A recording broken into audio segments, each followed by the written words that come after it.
Alright, welcome back. This is an original Tales First story, and it's good to have you with us today. Let's get started.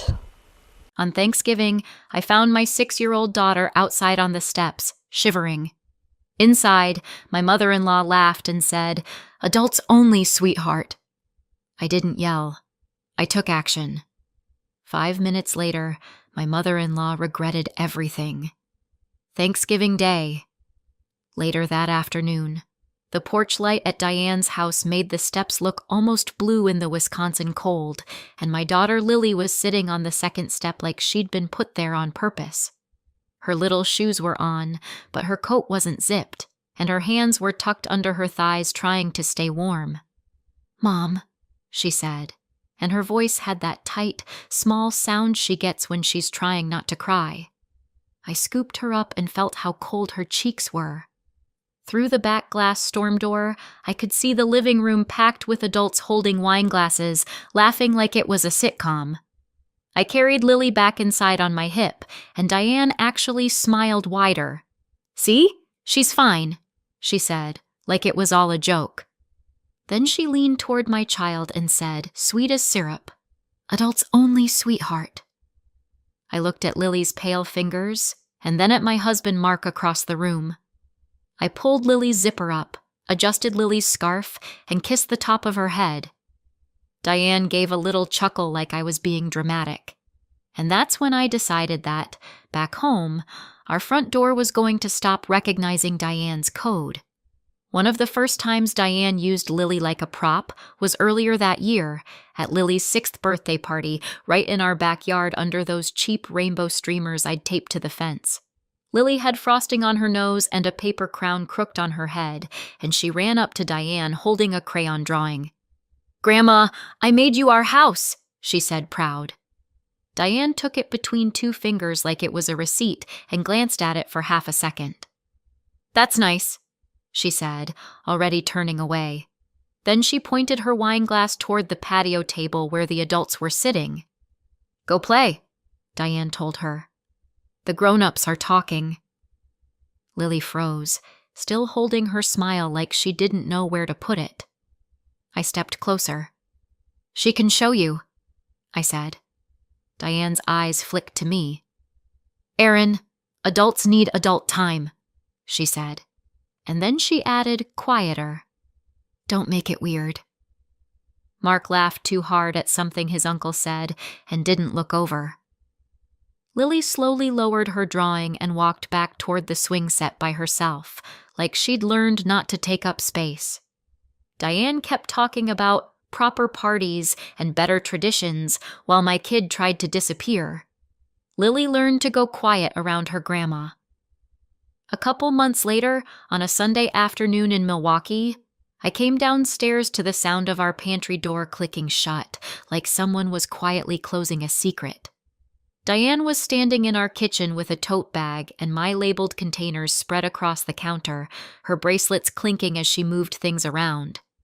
"I'm helping," she announced before I could even speak. "Your spices were a mess." I set my laundry basket down and said, "Diane, why are you in my house?" She patted her hair like I'd asked something silly. "Your keypad," she said. "You know, the emergency code." I let myself in.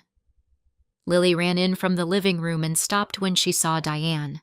Diane smiled at her like a queen greeting a subject. "Hi, baby. Grandma's fixing things." When Mark walked in, he did that half grin he does when he's trying to diffuse. "Mom, you didn't have to," he said. Diane waved him off. "I'm family," she said. I waited for Mark to say, "She shouldn't be in here without asking." Instead, he rubbed the back of his neck and said, "Erin, she's just trying to help." Diane slid my cookie cutters into a new drawer and looked straight at me. "We all need a little structure," she said. She said it like she owned the place. By October, Diane had turned helping into a schedule. Formal, relentless. She'd text Mark a list. Tuesdays, pick up Lily from aftercare. Thursdays, dinner at her house. Saturday mornings, grandma time. The first Tuesday she picked Lily up, I got home from work and found Lily sitting at our kitchen table with her backpack still on and her face scrunched up. Diane stood behind her, fingers on Lily's shoulders like she was steering her. "She needs more discipline," Diane said immediately. "She spilled milk at my house. I made her clean it properly." I knelt by Lily. "Are you okay?" I asked. Lily glanced at Diane before she answered, which told me everything. "I'm okay," she whispered. Mark came in carrying grocery bags and said, "Mom, thanks for grabbing her." Diane smiled. "Of course.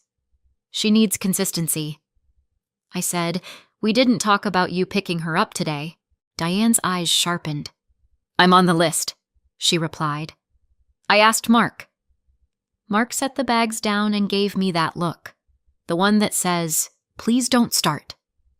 Diane kissed Lily's head and said, "Next time, you'll remember your manners, right?"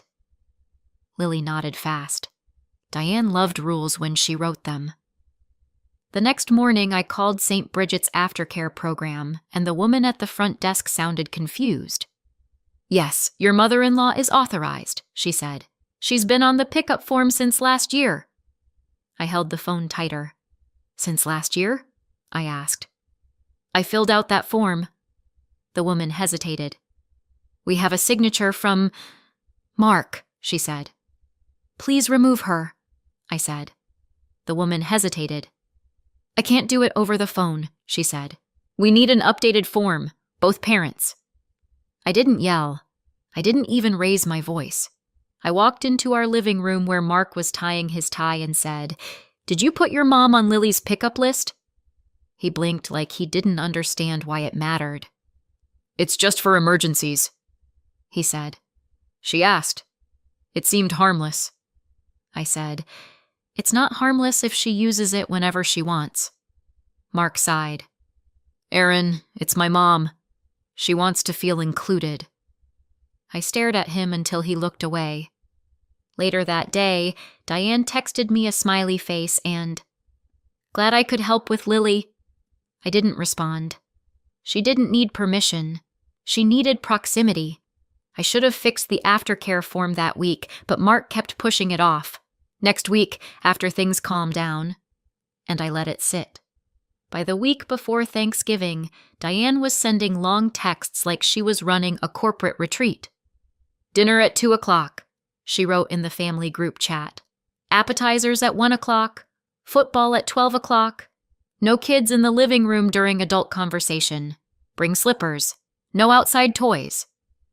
She ended it with a turkey emoji, like that made it cute. I sat on our couch with my phone in my hand while Lily colored on the coffee table. "No kids in the living room?" I said out loud. Mark glanced over. "It's her house," he said, like that settled it.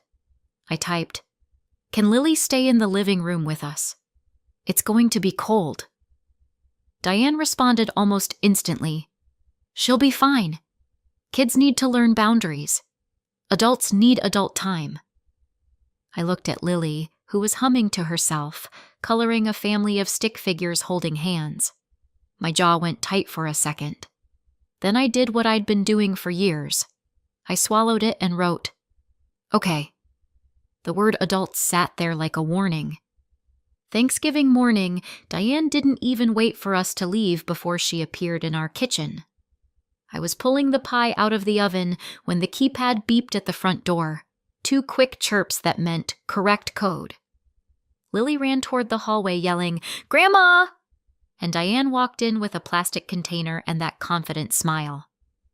"I brought my own whipped cream," she announced, like our fridge was offensive.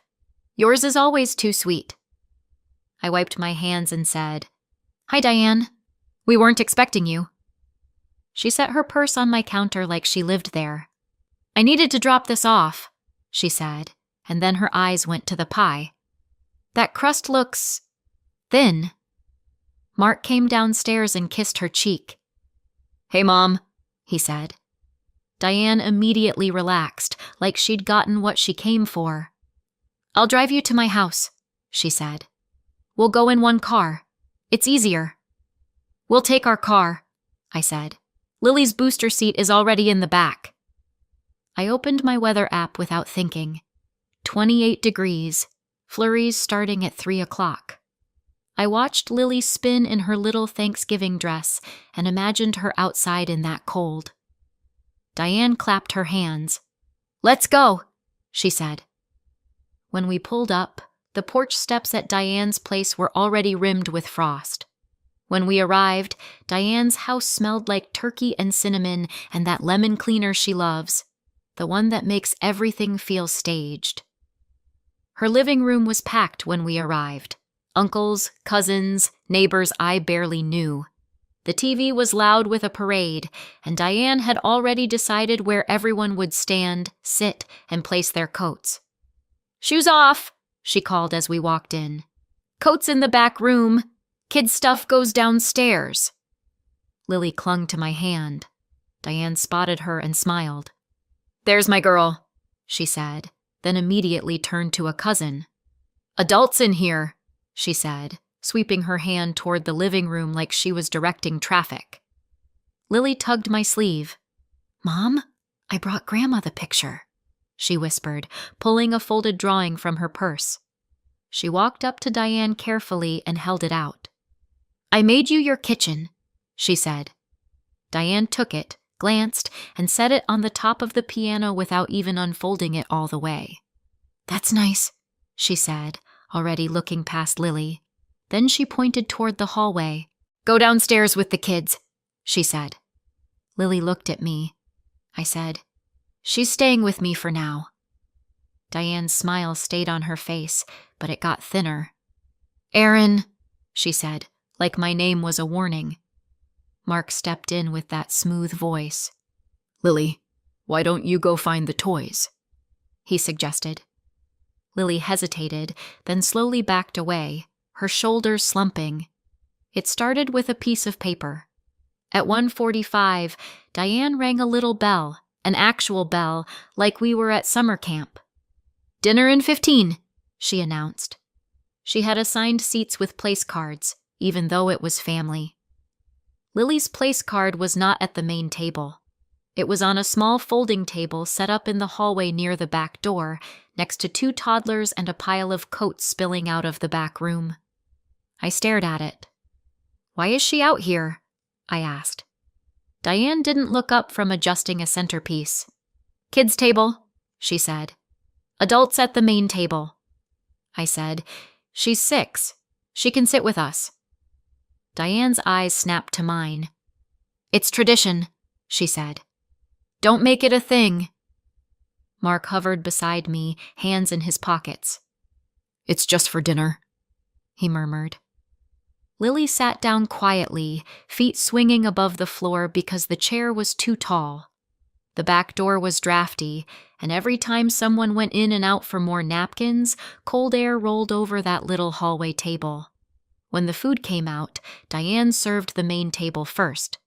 Lily's plate was an afterthought. Dry turkey, a roll, no gravy.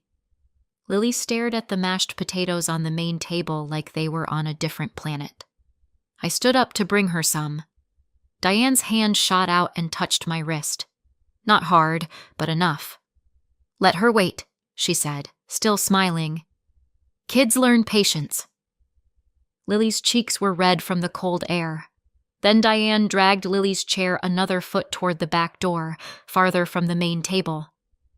After dinner, Diane did her adult time thing like it was a scheduled segment.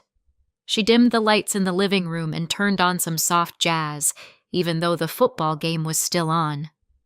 "Adults in the living room," she announced. "Kids downstairs." Lily came to my side and whispered, "It's scary down there." Her voice was barely audible under the clinking dishes. I crouched. "You can stay with me," I said. Diane appeared like she'd been listening. "No," she said sharply, then softened it immediately. "Not in here. Adults only." She pointed toward the basement door. Lily's fingers curled into my sweater. "She can sit quietly," I said. Diane's smile returned, bright and fake. "Aaron," she said. You're making it awkward. Mark shifted beside me. Lily, just go play for a bit, he said, trying to sound casual. Lily shook her head. Diane tilted her head and looked down at my kid. If you can't follow the rules, she said, you can sit outside for a minute and cool off.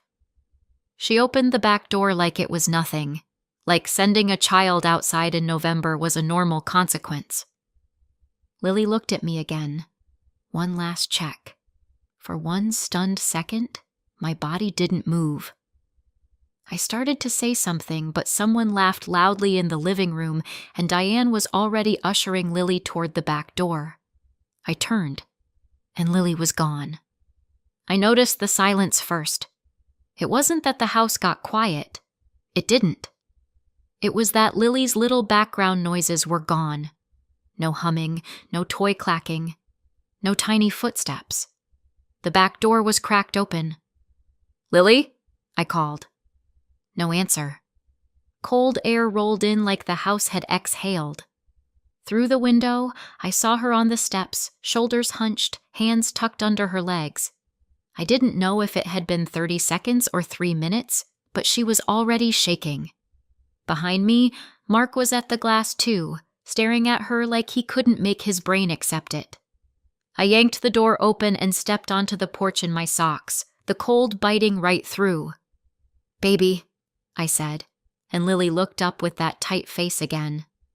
Grandma said adults only, she whispered, like she was reporting a rule, not a cruelty. I picked her up and brought her inside, my arms wrapped around her small, shaking body. The living room laughter hit me like heat. Diane saw us and laughed, and said, See? She's fine. Then to Lily, in that sing-song voice, Adults only, sweetheart. I turned toward the living room. Lily was outside on the steps, I said, steady, not loud, but loud enough. The laughter stumbled and died. A couple people looked from Lily to Diane. Diane's smile finally slipped. Mark was standing by the TV, frozen.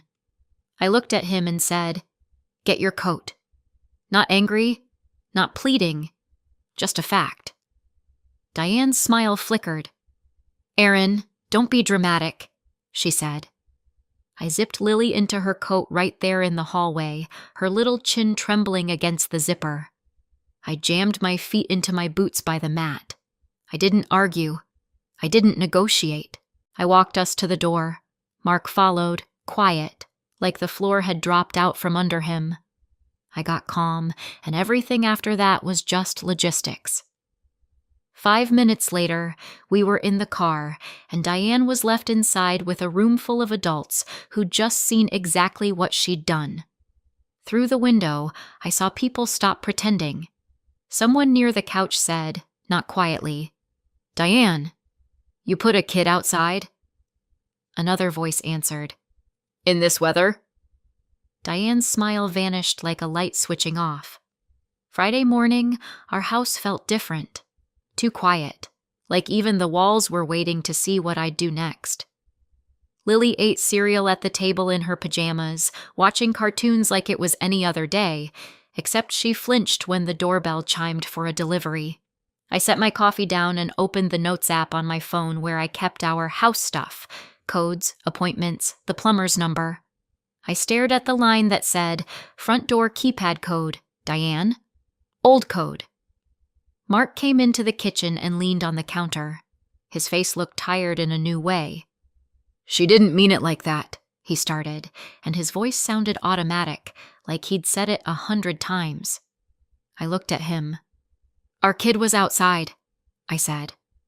On purpose. He swallowed. Lily glanced up, then back to her cereal.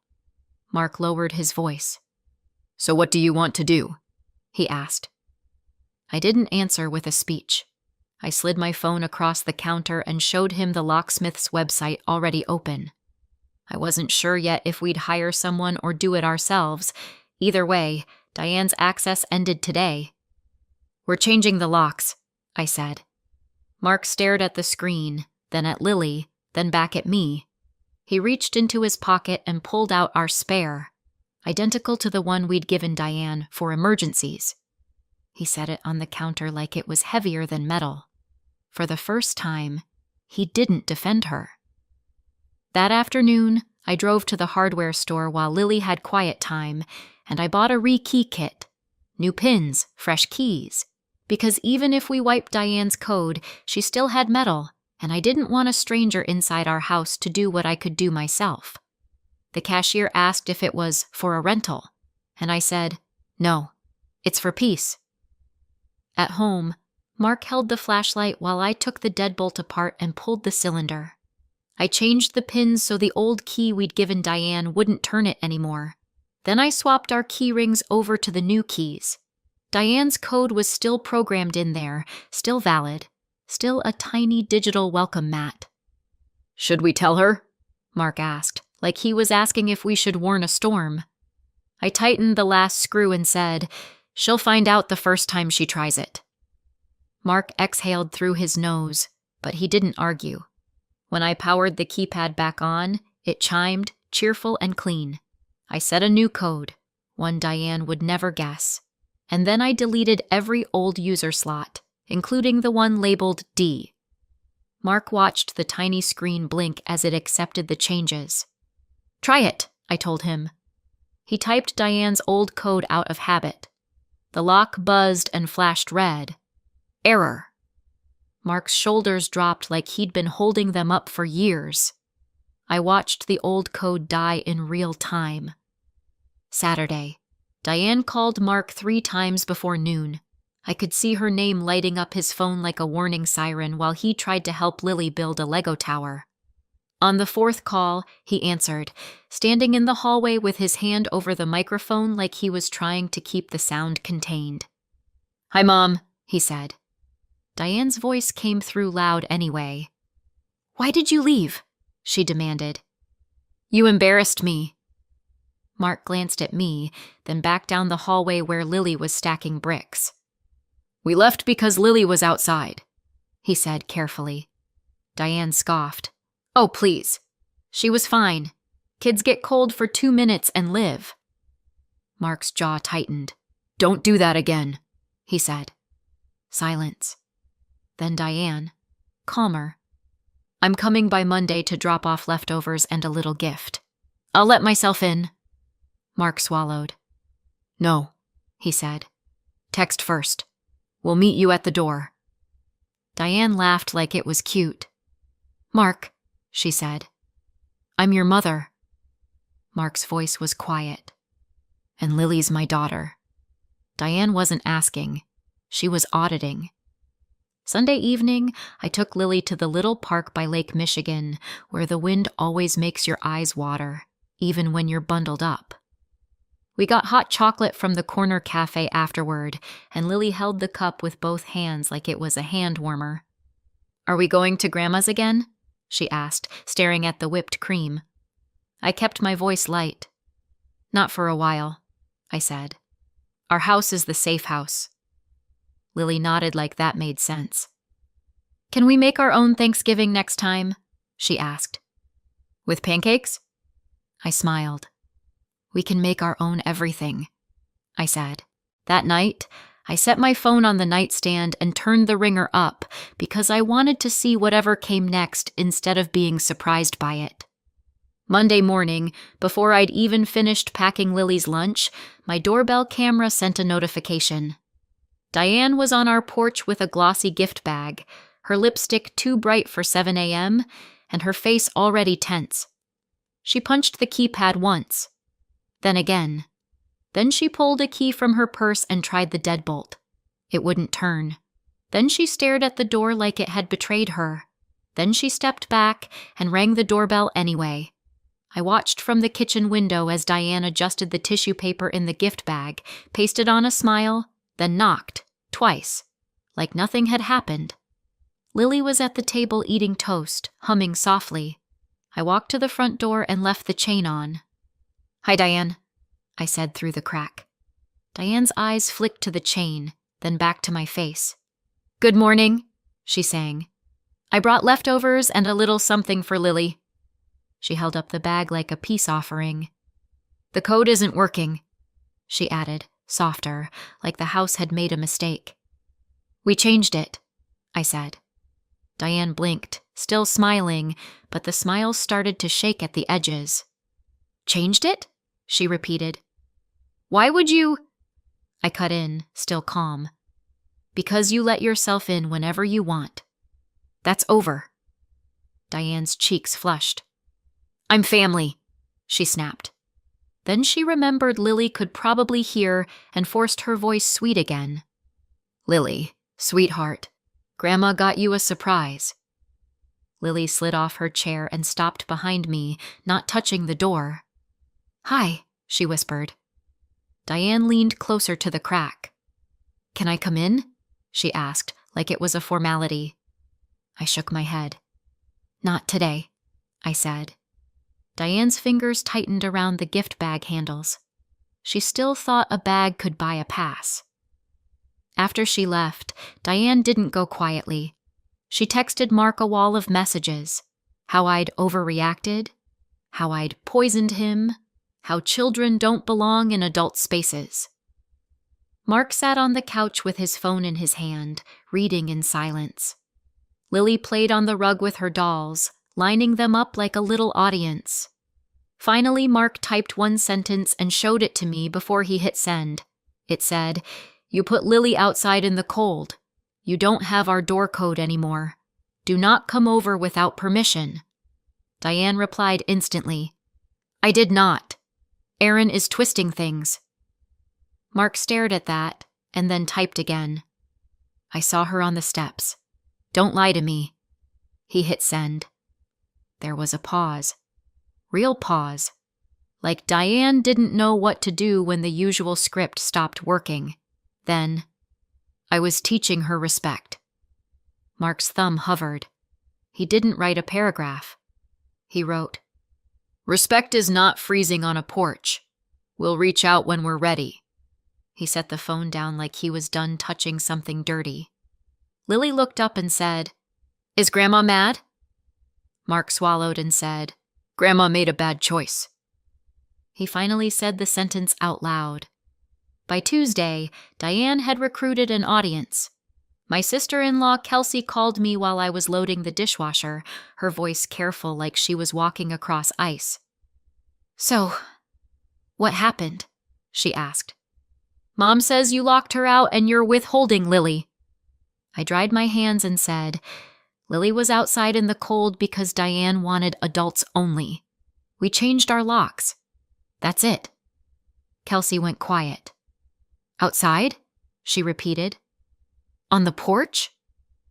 I didn't add emotion. I didn't need to.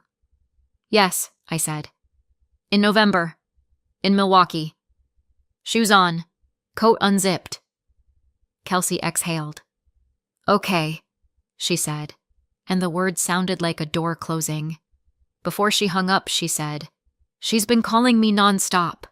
She wants me to come with her and talk to you." Later that afternoon, Mark's dad, Tom, who usually kept his distance from Diane's drama, stopped by with 2 coffees and stood on our porch like he wasn't sure if he was allowed to be there. I opened the door and he held the cups out like a peace treaty. "I'm not here to fix it," he said quickly. "I'm here to say, that wasn't okay." He looked past me and saw Lily peek around the corner. His face softened. "Hey, kiddo," he said gently. Lily waved, then hid again. Tom's eyes flicked to the chain lock. "Good," he said under his breath. Diane was losing her audience. The school call came the next morning while I was in a meeting at work. My phone buzzed, and when I saw St. Bridget's office, my stomach tightened once, then my brain went straight into checklist mode. I stepped into the hallway. "This is Erin," I said. The receptionist sounded polite but firm. "Hi, Erin. Your mother-in-law is here," she said. "She says she's picking Lily up early for a surprise lunch." I closed my eyes for half a second. "No," I said. "She is not." The receptionist lowered her voice. "She's on the authorized list," she said. "We'll need an updated form," she added, "signed by both parents." My stomach dropped because I still hadn't filed the updated pickup form. My hand tightened on the phone. "She won't be after I bring the updated form in today," I said. "Please keep Lily inside. Do not release her." I drove to the school so fast I didn't even turn on the radio. When I walked into the office, Diane was standing at the counter with a gift bag, smiling like she was about to win something. "There you are," she said, like I was late to a plan she'd made. I didn't raise my voice. I looked at the receptionist and said, "Do not release Lily to Diane today. I'll be back before dismissal with the updated form signed by both parents." The receptionist nodded and slid a blank pickup form toward me. Then I looked at Diane.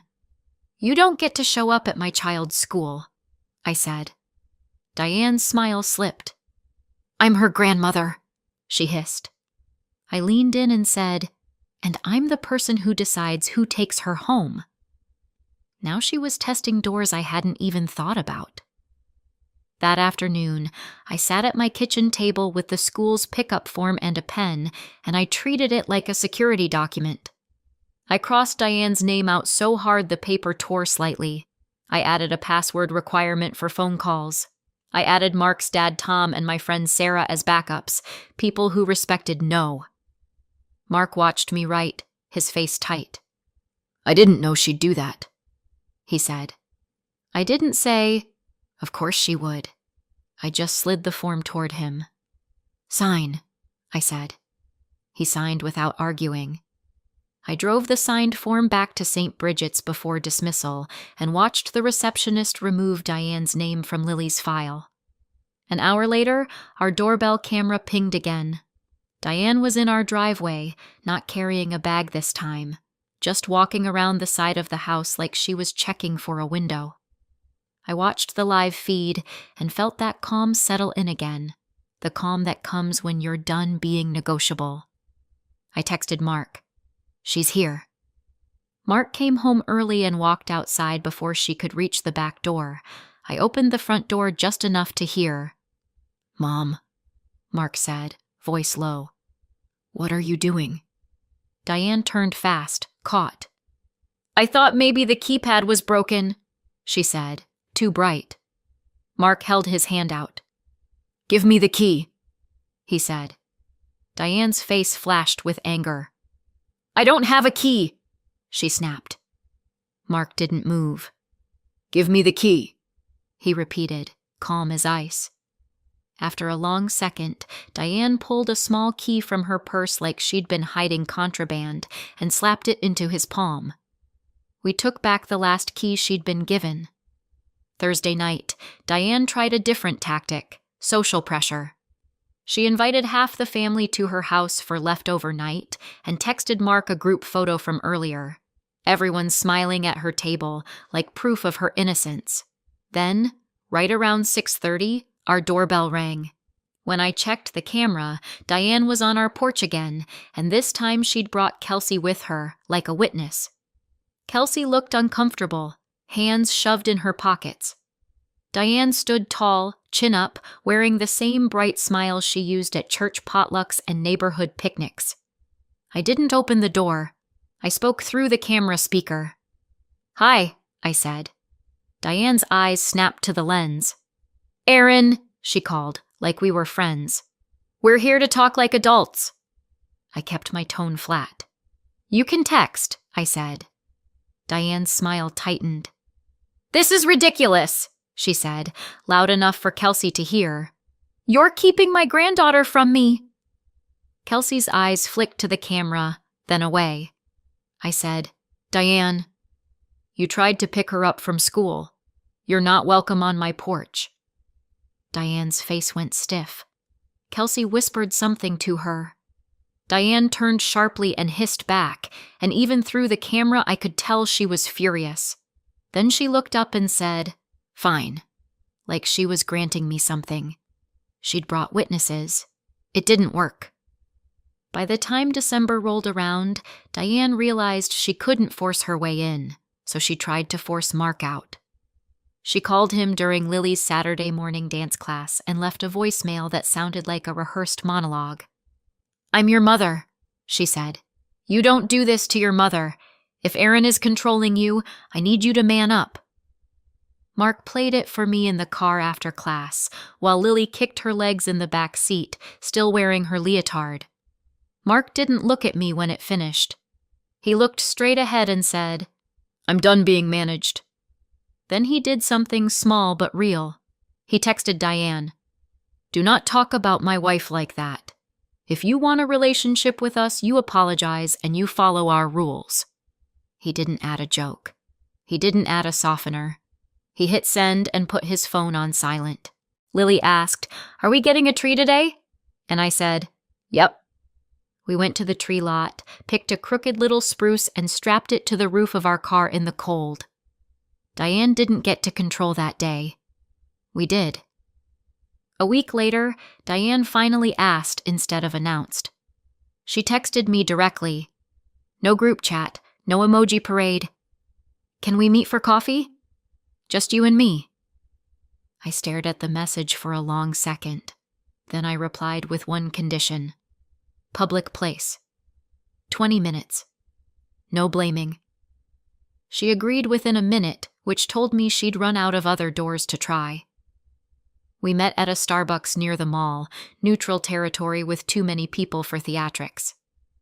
Diane arrived 5 minutes early and sat stiffly with her purse on her lap like a shield. I want to see Lily, she said immediately. I nodded once. Then we're clear, I said. No unannounced visits. No school. No adults only. No sending her away from me. If you can't follow that, you don't get access. Diane's lips pressed into a thin line. I was raised with rules, she said. I didn't argue about her childhood. I said, These are ours. She looked down at her coffee like it had answers. After a long second, she added, stiff, I shouldn't have put her outside. Finally, she said, tight, fine. Not warm, not heartfelt, but it was compliance. For the first time, she asked instead of announced. The next Thanksgiving, we didn't go to Diane's house at all. We did pancakes at 10 a.m., just like Lily had requested, and we invited Tom and Kelsey and a couple friends who never made Lily feel like she was in the way. The turkey came later, because it turns out you can build traditions from scratch if you stop outsourcing your piece. Diane was invited for dessert only, with a clear time window, because boundaries are easier to keep when you don't pretend people have changed more than they have. At 3 o'clock, the doorbell rang. I checked the camera. Diane was standing there with a pie carrier, waiting. She didn't touch the keypad. She didn't try a code. She just waited like a person who understood she was not in charge. I opened the door fully this time. Hi, I said. Diane stepped inside and looked around like she wanted to comment on everything but knew better. Lily walked up to her, not hiding, not stiff. Diane bent down and said, quieter than I'd ever heard her, Happy Thanksgiving, Lily. Lily nodded and went back to her pancakes and cousins without fear. I watched that, and I felt something solid settle into place. Our new normal, built out of small, boring choices that kept my kids safe. What line would you draw for your child? So what do you think? Did I go too far, or not far enough? Let me know in the comments and subscribe for more.